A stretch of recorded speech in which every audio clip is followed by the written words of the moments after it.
for tuning in to All Bodies Outside. This is your host, Dr. Brian Peterson. Today's guest is Dr. Rachael Edwards, who is a research fellow at University College London. She completed her PhD at the University of Waterloo in Canada, and her research focused on evaluating and improving equity of access to nature for underrepresented communities. Today, we're going to focus on two of her manuscripts. The first manuscript we will discuss is titled Accounting for Diversity, Exploring the Inclusivity of Recreation Planning in the United Kingdom's Protected Areas. Next, we'll discuss her manuscript titled What Limits Muslim Communities' Access to Nature? Barriers and Opportunities in the United Kingdom. That second manuscript is extra intriguing because it was the first study to explicitly investigate protected area access for Muslims in the United Kingdom. Rachael, thanks for joining us and coming on to discuss your fabulous research. Thank you for having me. Yeah, so I think a good place to start with this conversation is hearing about maybe some background of what led you into this vein of research. Sure. Yeah, so I guess growing up, I've always been someone who spent a lot of time outside. As a family, we were always camping, canoeing, hiking all summer. And I also competed in triathlons for 10 years growing up. So was traveling all over the place, exploring all types of amazing natural environments.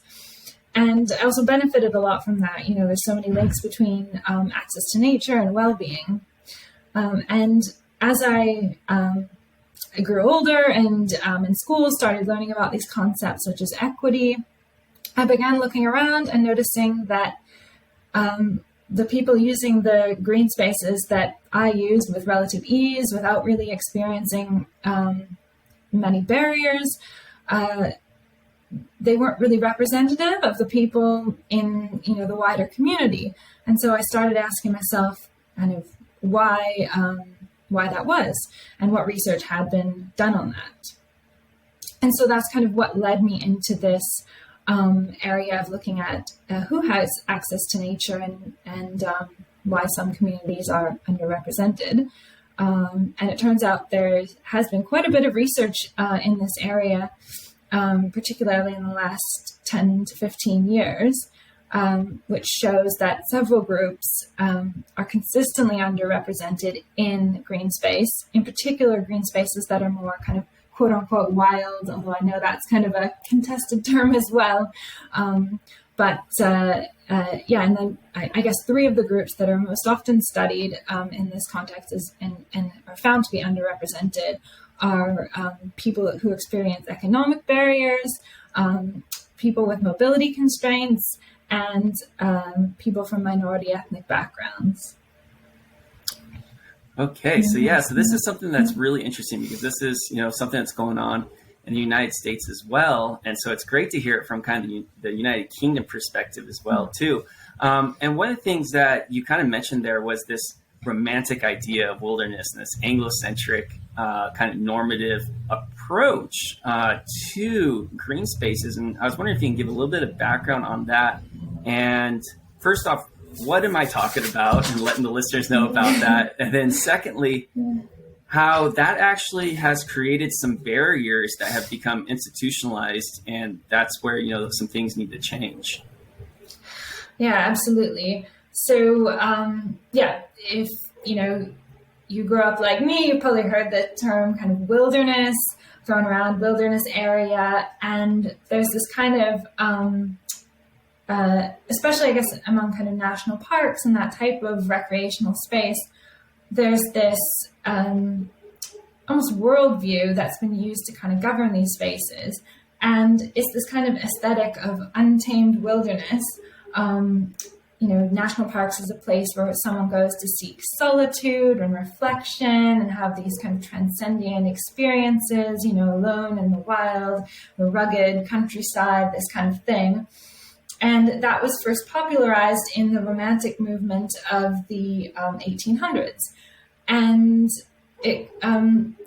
it's kind of the worldview that has largely governed protected area management in the UK, but also in Canada and the United States as well.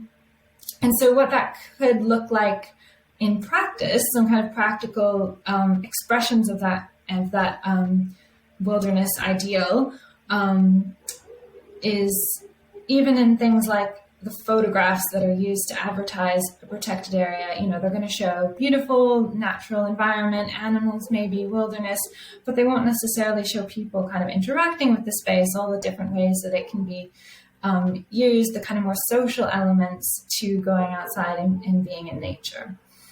Also, the types of activities that are allowed to take place in these spaces. There are things like hiking and camping. That's okay. That kind of aligns with that. Bird watching, that all kind of aligns with that aesthetic.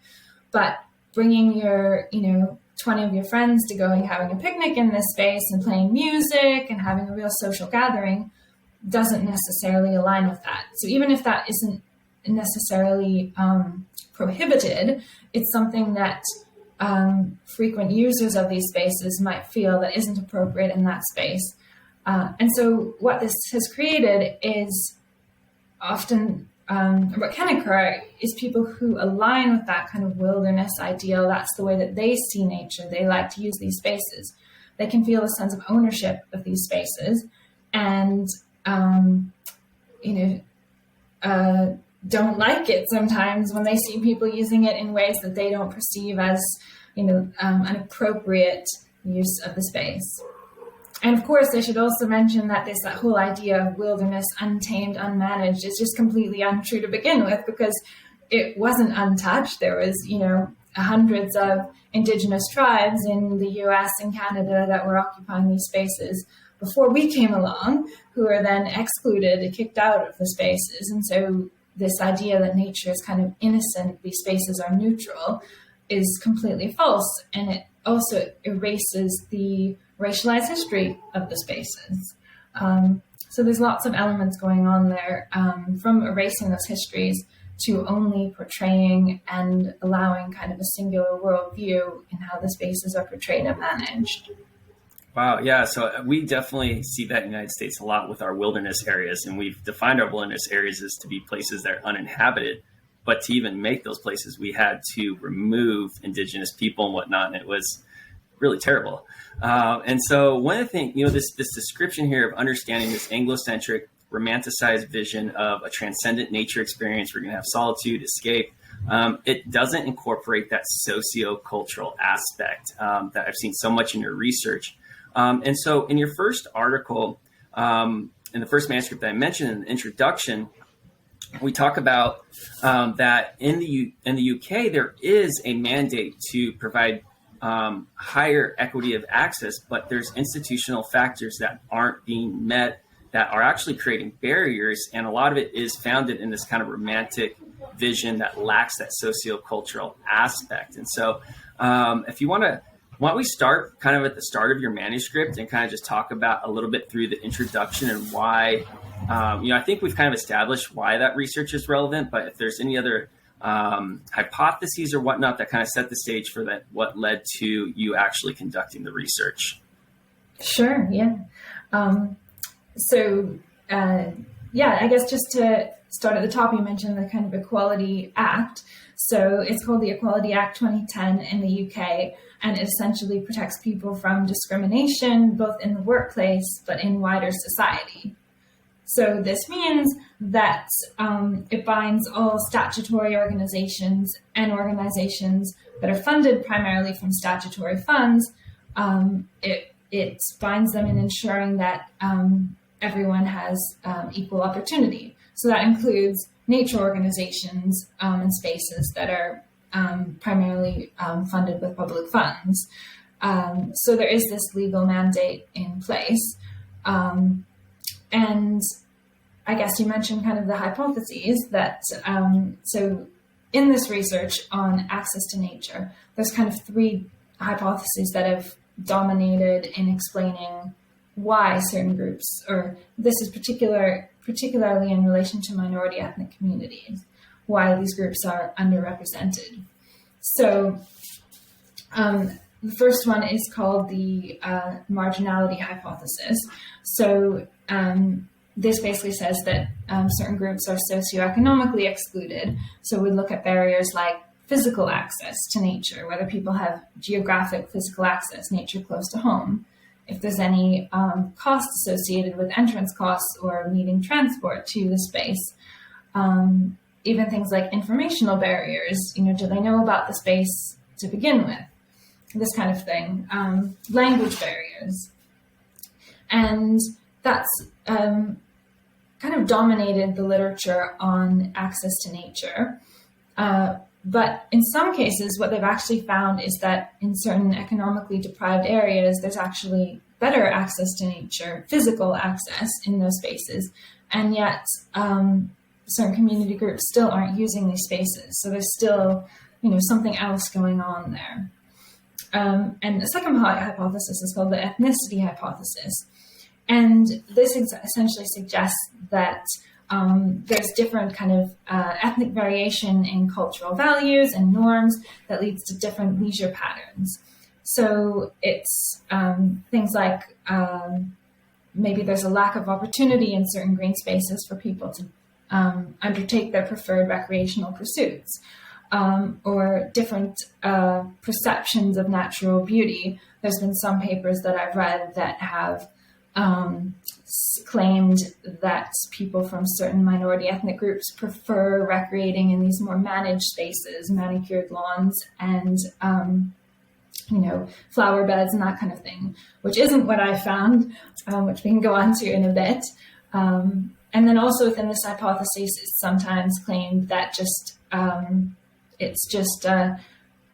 using nature is just not a popular leisure activity for some people of some backgrounds. But then the third hypothesis, and I think the one that's most interesting and also the least studied, is the discrimination hypothesis. So this essentially looks at kind of experience discrimination, but also institutionalized discrimination that can limit people from using nature. And I think that kind of also underlies the other two hypotheses, because why aren't these problems being fixed? They've been identified, some of them, for 15 years, and you're still not seeing equitable access to nature. And so I think, there's some institutionalized problems going on there. And a recent study, I think it was 2019, that looked at two of the largest types of protected areas in the UK, which are national parks and something else called areas of outstanding natural beauty. They found that only 0.8% of over 1,000 board members who manage these spaces, govern these spaces, were from minority ethnic communities. So that means that the vast majority of people who are making the decisions are white, mainly older men. And so again, we go back to kind of it's really only their worldview that is reflected in how these spaces are managed. So with this paper, I wanted to look at, we have this national mandate, but do protected areas in the UK recognize this mandate? Are they actively taking steps to improve diversity and inclusion? Which barriers are they really trying to address?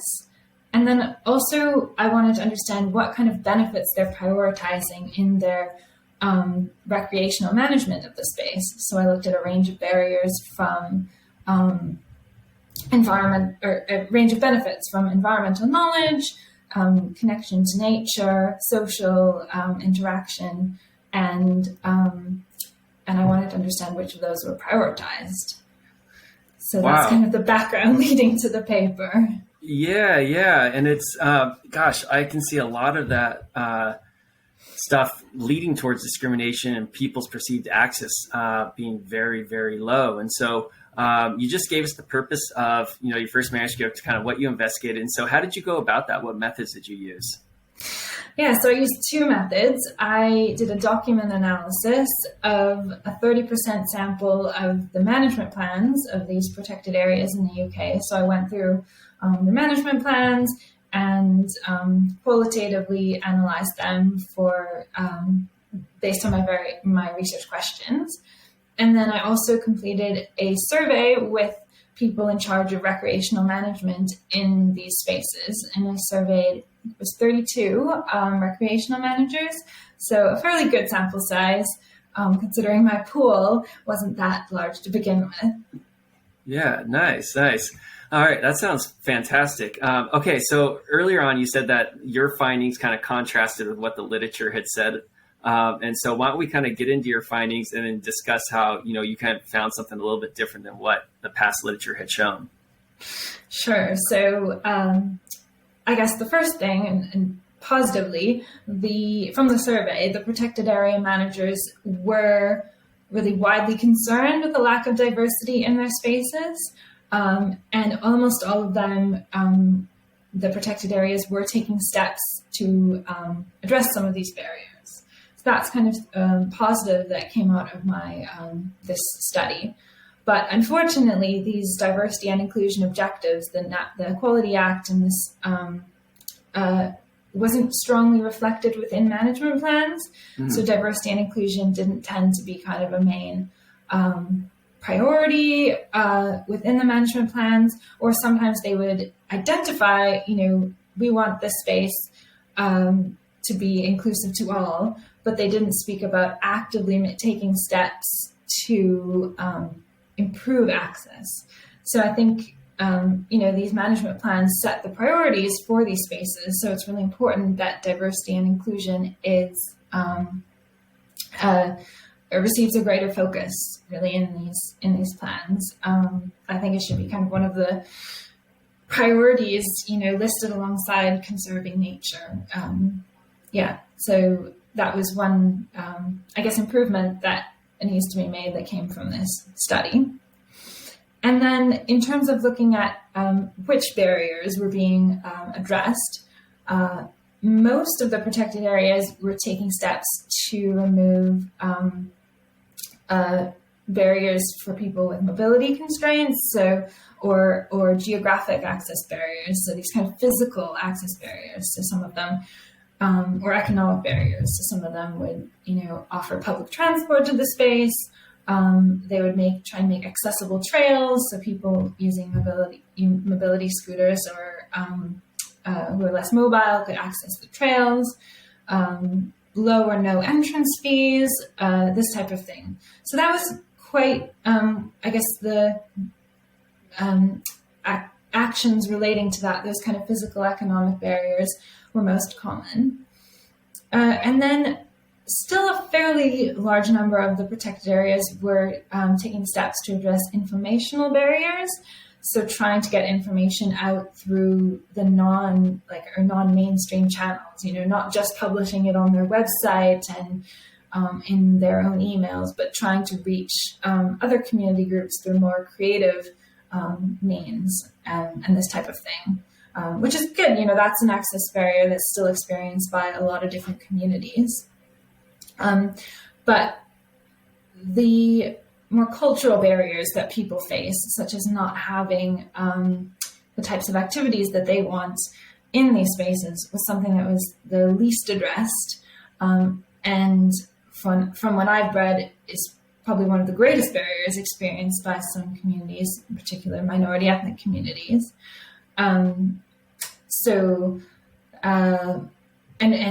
even in some cases, social activity was exclusively talked about in a negative, as if it would automatically degrade the natural area thing, rather than being creative and thinking how you could incorporate more creative social activities in the space that wouldn't be any more invasive than something like bird watching or hiking or something that's a bit more traditionally done in these spaces. So I think, and again, that kind of underlies that although steps are being taken, there's still this underlying kind of wilderness ideology that immediately views social interaction as something that doesn't really belong in that space. And I also found that when I was looking at the prioritization of barriers, environmental knowledge was kind of the primary barrier, unsurprisingly, that they were trying to promote in the space. And social interaction was it was never in the top 2 barriers that people identified, and almost never in the top 4. So it was quite a low priority. And then I was also looking at kind of how they conceptualize this link between recreation, offering opportunities for recreation, and conservation success. So a lot of the managers spoke about, we need to raise people's awareness of the environment so that they will take action to protect it, kind of thing. We need to raise environmental knowledge, basically. But they weren't really making the link between just giving people access so they can benefit from nature in whatever way they benefit from it, whether that's through social interaction or other ways, and that can still lead to having value for a space and wanting to protect it.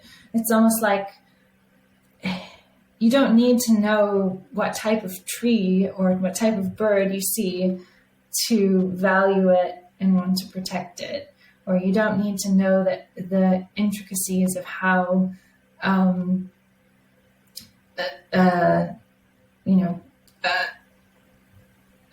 population of birds migrates to be able to not use plastic. Like it's almost like quite a privileged assumption, I think, and assuming that until people have this knowledge that they won't care and they won't want to protect.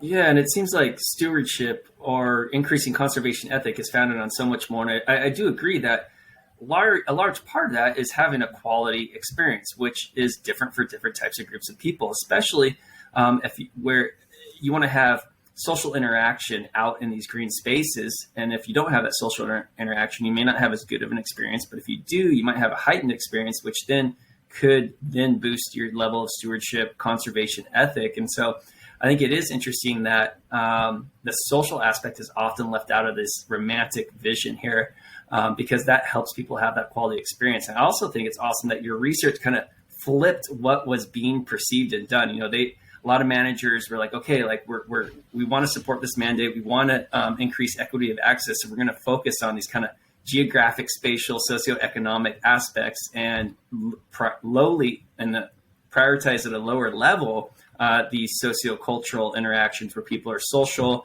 they're hanging out with family and friends, and they're having just an overall great experience out in nature where they're, getting the mental and physical benefits, but they're also getting, they're strengthening their social bonds, which is another great way to have a quality experience. So it seems exactly. Yeah. So that seems really fantastic. So your research identified as kind of these holes. You kind of were like, hey, like we need to flip the priorities here a little bit, or maybe prioritize equally across all these different dimensions. Yeah.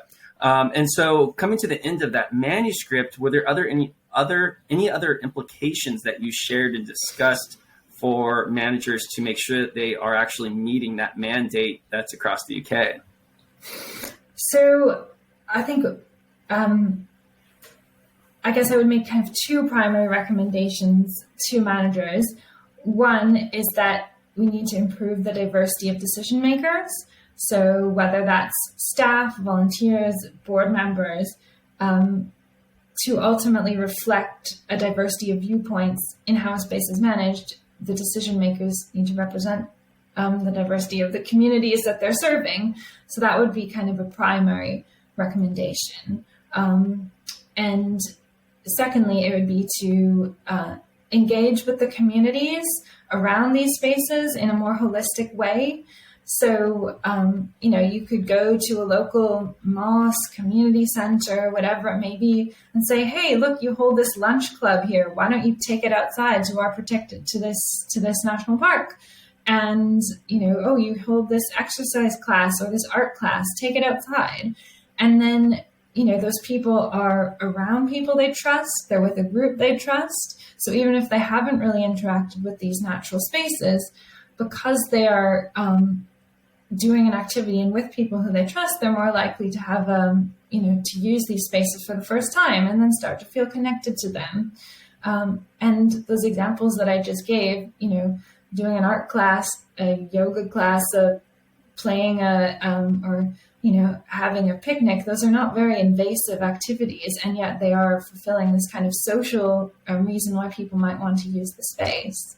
And I'm not saying with any of this that, strict protected areas with really limited forms of access aren't important. Some types of natural habitat, obviously, that, are, very fragile, and we can only have a very limited type of activity in the spaces. But wilderness is not an ecological category, and it shouldn't just be, and this ethic that we've talked about, shouldn't be applied in a way that limits other types of worldviews from being reflected in how the space is managed. Yeah, and I think that's a great way to put it. The worldviews are not, reflected. I think that's what's so great about your research right now is a lot of worldviews are starting to get matriculated in, but there's still a lot of progress that needs to be made. They're not being used to create, equitable spaces. And I think that it seemed like the implications that you found in your first manuscript really transitioned well into your second manuscript, which I'll state the title of that again for those listening out there. The title of Rachel's second manuscript was What Limits Muslim Communities' Access to Nature? Barriers and Opportunities in the United Kingdom.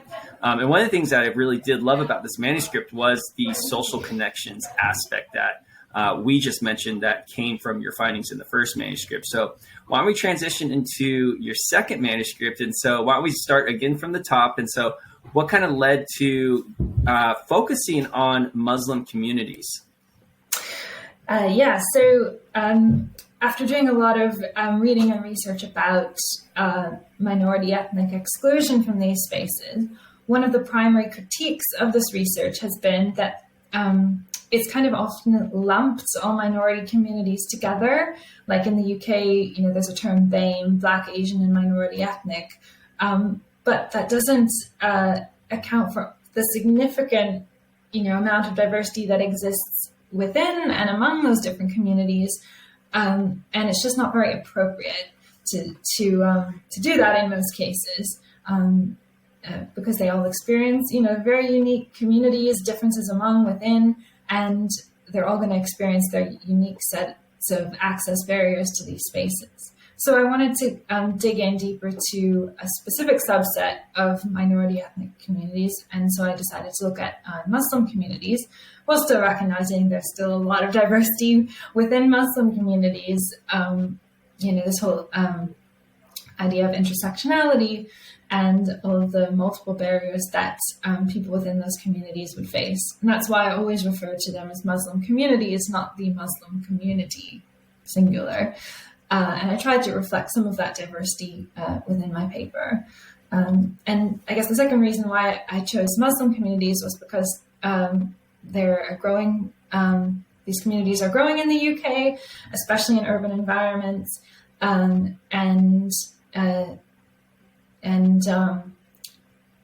Oftentimes there is, the specific place that I chose in London, in North London, that I chose as kind of a case study is surrounded by a really high proportion of Muslim communities.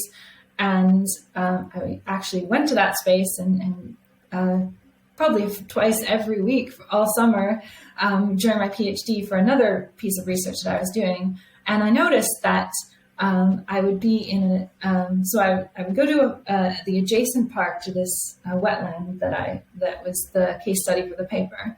And I'd noticed within this adjacent park, which was kind of a more manicured green space with, I think it had a basketball court and there's people playing cricket. And I would literally notice every type of community under the sun using this space. And then I would walk probably a couple hundred yards further to this wetland space. So it was like literally next door. Yeah. So this is a wetland space with trails running through it for a lot of bird watchers there. And it was probably 95%, if not higher, just white people. And so this space is obviously very physically accessible. It's also free. And I wanted to understand why that wasn't being used by Muslim communities in particular. Yeah, well, what a great observation that you saw. And I did want to touch earlier on one of your explanations about Muslim communities and that the heterogeneity that exists within Muslim communities, and also the kind of flaw in when we clump a bunch of groups together homogeneously and don't take into consideration that there is a variety of perspectives within those populations and communities. And so I think that was seen also in your research with, looking at Muslim communities' access to nature. There was a variety of perspectives that showed. But I think one of the things I really loved about this research was that the findings were really useful. There's very pragmatic things that could be done. And so, after you saw, let's get back into your research. And after you saw this dichotomy where there was more diversity in this part, really close by, no diversity. You're like, okay, this is something that I can dig into, do research on, like what's going on here. And so, how did you go about doing data collection and researching this topic?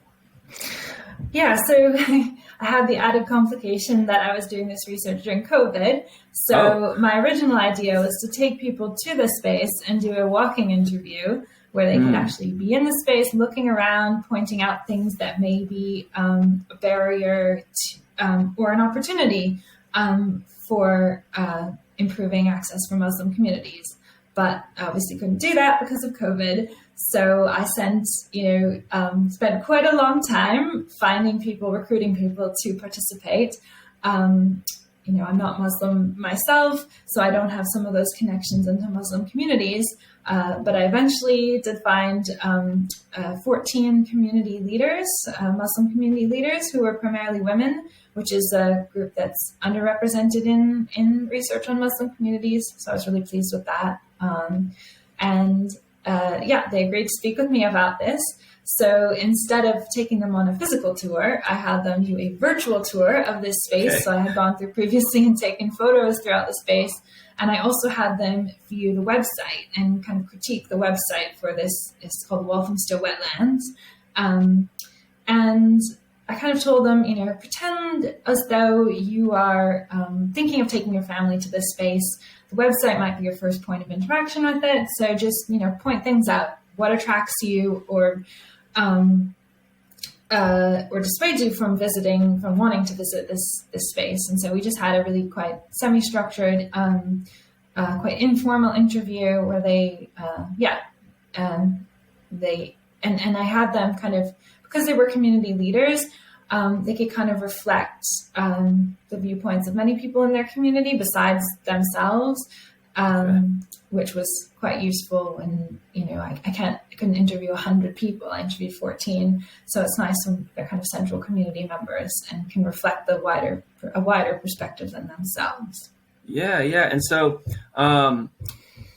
two questions on just kind of the methods there. How long were on average, how long were the interviews? And secondly, for those listening out there that aren't used to some of our research jargon, would you mind explaining what semi-structured interviews are? Yes. So the interviews were, I think, on average about 50 minutes, so quite long. And semi-structured just means I have a very kind of generalized list of questions that I want to ask, but they're very loose and generalized, and it gives me the freedom to kind of probe, ask additional questions as we go along that weren't written down, that just kind of came up as we were talking. So it's a bit more informal. It's semi-structured, as the name implies, yeah. So I think for this kind of very exploratory research, semi-structured is quite a useful method. Yeah, and I think it was a really great starting point with it being exploratory, and seeing what's going on out there, not necessarily looking for cause and effect, but what's going on out there, what are people perceiving? And so you go through and you conduct these semi-structured interviews. You said they averaged about 50 minutes or so. Okay, so you get these lengthy interviews. You had 14 participants. Okay, how do you then go through and make meaning of all those interviews? You got, it's probably a ton of details, a lot of density. And I got to imagine there's probably a time consumptive process associated with making meaning of those interviews. Yeah. So my first step that I always like to listen to the interviews again myself and transcribe them myself, Because then as I'm doing that, I can start to form kind of initial or link some of the themes that people were, or identify some of the common themes across the interviews. And I'll make an initial list of things that people mentioned, a barrier, an opportunity. And then once I have the transcript, so the fully written out version of the verbatim version of the interview, then I kind of go through multiple rounds of reading these qualitative transcripts, and grouping codes or grouping themes, I guess, grouping codes into themes, and until I kind of come up with a list of kind of main overarching themes, but then sub themes. And themes essentially mean like a topic or a concept or something that was shared across the interviews. It depends on what you're looking for. But I used a process called inductive coding. So that means that instead of having a prearranged list of codes that I was looking for, or certain, it could be barriers. If I had a list of 10 barriers and I was seeing how many people identified each of those, that would be deductive. But I was using an inductive approach, so just kind of identifying as I went along, seeing what emerged from the data. Yeah, so fantastic. Okay, so let's get into the themes that you found within these interviews. And first off, I think let's focus on the overarching themes, and then we can get into those sub themes that you mentioned. So what were the major overarching themes that came out of those interviews? Yeah, so I guess the first one was just, and I frame these themes as questions that a Muslim person might ask themselves if they were deciding whether to use a green space. But it could be, any other. Like, I think these themes that I found are quite applicable across many types of, spaces and feeling, and whether someone feels like they belong. So it's essentially, do I see myself represented in the space? That was kind of one of my main, an overarching kind of theme that I identified. And it turned out in this case, they often did not see themselves represented in the space. And the fact that there was such a high proportion of Muslim people living, directly adjacent to this space, right, and the fact that it hadn't taken into consideration any of the culture, religious, economic barriers that Muslim people experience was kind of an immediate turnoff, I guess. My culture, religion, economic needs, none of that has been considered, kind of thing. And they just didn't feel like any sense of ownership or belonging within that space. And that was kind of a main overarching theme. And I guess one example of how that was kind of reflected, a sub-theme, is that on the website, one of the first things that many of the participants pointed out to me was that there wasn't a single picture of a Muslim person on the website, on the images of showing people interacting with the space. There was hardly people from any ethnic minority backgrounds. And so that, if you see no one that looks like you in the photographs on the website, you immediately feel like, well, I don't know if I belong there. I don't know if I want to go there, Not feeling represented. No. And so what does the, when you're taking your research participants through the website, what does the website look like? I've never visited it. Or I think you said in your manuscript it's been taken down and changed or something like that. But what did it look like during the research process? I mean, it was just kind of a normal website and normal header, one of those kind of sliding headers that showed different pictures, different pages in terms of, activities you can do here. I think there was one like information about getting to the space, events going on, that type of thing. And another, I guess, kind of related to the photos, another barrier that participants identified was that most of the pictures just showed beautiful nature, photos of birds, it was a wetland, so photos of water, And that's not how they related to the space. They said they related to nature through culture, through seeing community, people interacting with the space, smiling people. So they don't go to nature, or a lot of people from these communities don't go to nature for solitude and reflection. They go to be with their family and friends, Right. and that wasn't reflected. Yeah, what a great connection a very strong connection to your first manuscript. And just, some of the kind of institutional factors that are diminishing if people feel represented in a space. If they're not seeing pictures of themselves, or they're not seeing pictures of social connections occurring on the website, versus, more romanticized nature pictures of having solitude and escape. Well, that's not a place that maybe they'll feel comfortable to want to visit. And so I think that makes a great connection to your first manuscript. Yeah, it was always nice when that happens. Of course.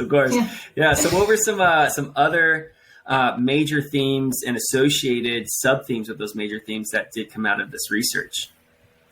So I guess another kind of overarching theme that had kind of several sub-themes was, I guess the question, if I was to frame it as the question, was, would I know how to use this space and navigate this space? So these were themes relating to, is there information about how long the trails are, for example? If you go there and you're not as fit, or you're trying to go with your elderly relatives, you want to be able to know before you go that, you can easily access and use the space. But also just, if you're someone who has not used a wetland space before and you get there and there's no information about what to do there, you might feel a bit lost. And then that immediately makes you feel uncomfortable and excluded. If you go to a regular kind of park and you see a playground and a soccer field, you know what to do. Right. But if you've never used a wetlands or a national park, is there just walking? Like, what do I do, kind of thing? And even some of the terminology, like bird hide, somewhere to look at birds. If you're not a birder, you would have no idea what that meant. And Right. So there was just kind of no consideration for the fact that interacting with these spaces might be new to people. And I think especially because it was an urban wetlands, that's something that needs to be taken into account if you're trying to attract new audiences to the spaces, which they say that they are. Okay, yeah. So it seems like education can go a far way with helping people come to these spaces. But I think also it seems like the spaces also need to be designed for more social interaction and kind of group spaces too. Because I got to imagine, you might be worried about if you're out and about by yourself in this wilderness space, maybe for your safety. And you may want to, first off, you enjoy the family, social connections. That's something that is a primary piece of your happiness in life. But then also, if you were to go by yourself in these wilderness areas, your safety, you might feel a little worried about your safety too. And that was something that I saw. Yeah, if you want to, touch on that. Yeah, so another question someone might ask themselves is, do I feel safe to express my culture and religion in this space? And if similar to, not seeing yourself represented in photos on a website, if you go into a space and there's not a single person that looks remotely like you, you might think, well, why? What's wrong with this space? Why aren't, other people in my community using it? So that could immediately make someone feel, unsafe. And also from, they may have experienced prior instances of discrimination. That was, several examples of Islamophobic encounters were described to me by participants. And there was even a recent example in the UK where this man had started a Muslim hiking group that would take, people who hadn't gone hiking, mainly people who hadn't done much hiking before, into the countryside with, like I mentioned before, a community who they felt comfortable with. He made sure that they all had the appropriate footwear and kind of overcame some of those barriers that he knew they might experience.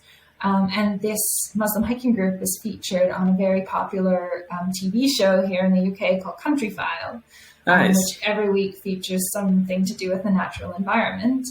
And unfortunately, there were so many racist comments on social media after this was featured. Wow. Leave the space for proper hikers, that kind of thing. So even if, a Muslim person has not experienced that in Walthamstow wetlands, they're going to remember that from, whether it happened to themselves or friends or a family member. And that's going to really turn them off using any green space. So if they go and they see volunteers who look like them, other people using the space like them, that's going to, of course, help alleviate some of those barriers. Yeah. I'm glad you kind of talked on almost that broad societal level of Islamophobia, because there is a lot of it out there. And I was thinking of, when you're talking about that, Hollywood movies, a lot of times the bad person is depicted as a Muslim man. And I'm like, oh my gosh, like I've stopped watching movies that do that, because I'm just like, it's so discriminatory. It's so horrible. But those types of things probably add to more discrimination in society. And I can't believe that series that you just talked about, all the discrimination that came from it, that's not going to make Muslim communities want to go out into these places, which isn't fair, because they should have equitable access to the benefits that are associated with these areas. Yeah, so I was trying to think to myself, what can, as, someone who is managing a green space, what can they do to actively combat some of that racism? And, I asked this of my participants, and sometimes some of the things are quite simple. Put a welcome sign in multiple languages. So someone immediately sees, there's, my language represented, everyone is welcome here. Even things like, halal options on the menu. A lot of times there is halal food, but they just need to specify that. And again, that's signaling that they have taken these communities into account. Right. So sometimes it's small things, or again, inviting community groups from the local area into the space. So there is a lot that can be done. Having more volunteers from diverse backgrounds. And a lot of the times these things are not huge steps that are going to cost a lot of money, and they're small things, but can make a huge difference to how welcoming a space can feel. And I got to imagine, if all these things are implemented, that cumulative impact on increasing equitable access would be way more pronounced too. And as you said, they're not hard, they're not costly to implement. And so it seems like, the findings from your research here are very usable and can help increase equitable access. And do you think that your findings, you kind of have these themes, these overarching themes, these sub-themes, what level of application in a generalized sense can they be applied to, say, first off, different types of communities, and maybe in different countries such as the United States, Canada, or even countries that are in Asia or South America? Like what's kind of like the generalization for some of these themes that came out of your research? So I think a lot of them would probably be applicable to more than just Muslim communities. Even thinking about the safety aspect, they mentioned, for example, having some more lighting, so it could be used safely at night, which may or may not be appropriate depending on what type of wildlife is there. But that would make women in general feel safer using the spaces, especially urban spaces. So I think a lot of the barriers and opportunities are more widely applicable and could make them more accessible to many communities who are underrepresented. And I think most of them are very applicable in other Western countries, like Canada and the US. And in fact, most of the research on minority ethnic access to green space has been done in Western countries.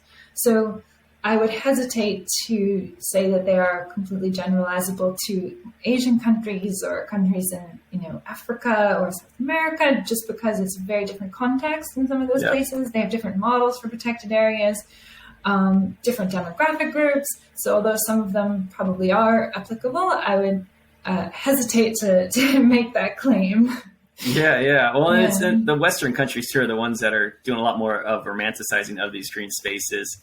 But I think these broad themes of showing more diversity on the website and showing social connections on the website and having more diversity of volunteers and having welcoming signs in various languages are three things right there that could be applied to parks across these Western countries that we're mentioning and would help promote equitable access.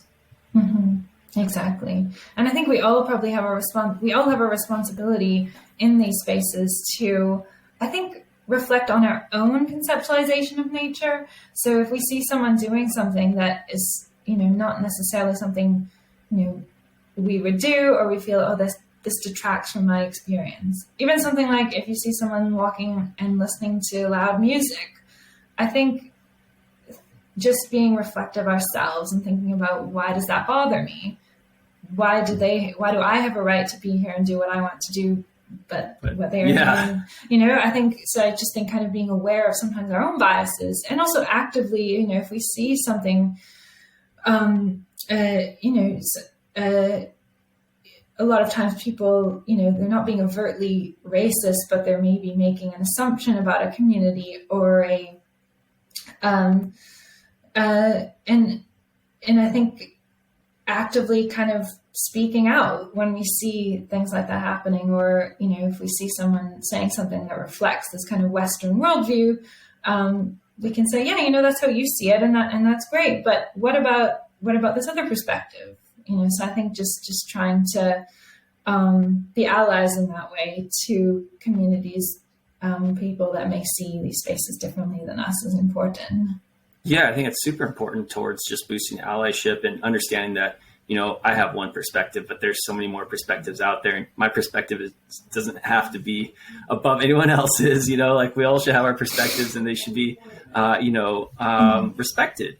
So I think that's a great personal level thing too, for people to do, just be reflecting, where they're at, how are they perceived other people, what biases are they bringing into their perceptions, and just having that reflective ability and evaluating, where they stand and whatnot. And I think at that point, after doing that process and kind of boosting allyship, fostering these connections with other people through, talking to managers and seeing what they're up to, seeing if, what types of course of actions that they're taking and whatnot, I think it's really helpful.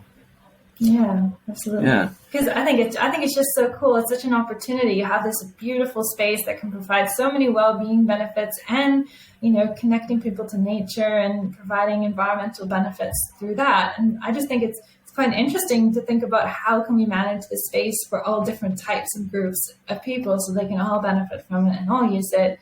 And, without harming the environment. And I just think that's such a cool challenge that managers have. And there's so much room for creativity in how they do that. Yeah, the benefits with these places are astounding and really, really fantastic and really great for our health all around. And everyone should have access to these benefits. They're fantastic. And these places can be used in multifaceted ways to get those benefits too. And I think that's something that's really important to keep in mind. Okay, Rachel. Well, thank you so much. I'm really thrilled that we got to go over 2 of your manuscripts today. That was fantastic work that you did. Kudos to your research and your research vein. I hope that you got some more stuff coming out in the future. And I will be keeping an eye out for it. So thank you so much for coming on to All Bodies Outside and teaching me a lot of new stuff too. It was cool. Well, thank you so much for having me. It was a pleasure. You're welcome. Okay, I'm going to throw on that outro music and we'll call it an episode.